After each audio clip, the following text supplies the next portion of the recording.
صادق کو green signal دے دیا۔ Speaker کی پیشکش کے باوجود تحریک انصاف کے کسی رہنما نے باقاعدہ رابطہ نہیں کیا۔ اسپیکر قومی اسمبلی نے تحریک انصاف کو اپنے چیمبر میں آنے کی دعوت دی تھی۔ ذرائع کے مطابق غیر منتخب نمائندوں سے بات چیت نہ کرنے کا فیصلہ کیا گیا ہے۔ صرف تحریک انصاف کے منتخب نمائندوں سے ہی مذاکرات ہوں گے۔ اسپیکر ایاز صادق نے تاحال پارلیمانی کمیٹی برقرار رکھی ہوئی ہے۔ اپوزیشن رضامند ہوئی تو فوری طور پر اسپیکر پارلیمانی کمیٹی کا اجلاس بلائیں گے۔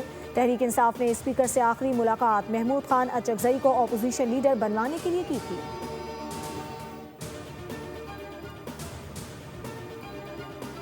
تحریک انصاف کا دہشت گردی کے خلاف واضح موقف نہیں۔ وزیر اعلیٰ کے پی دہشت گردی کے خلفشار کو ختم کرنے پر کام کریں۔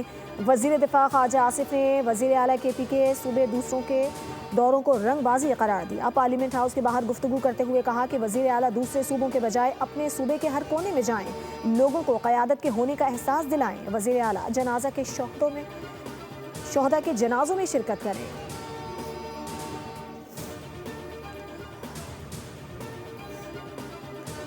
سیاست سے اختلاف ہو سکتا ہے لیکن گھر آئے مہمان کو ویلکم کریں گے۔ وزیر اعلیٰ کے پی سہیل آفریدی کو سندھ حکومت مکمل سیکیورٹی فراہم کرے گی۔ سہیل آفریدی کو آئین و قانون کے دائرے میں سیاسی سرگرمیوں کی اجازت ہے۔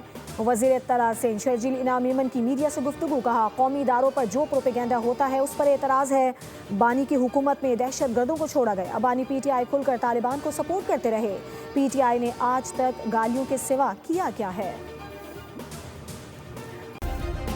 سبسکرائب کریں اور بیل دبائیں تاکہ کوئی خبر رہ نہ جائے۔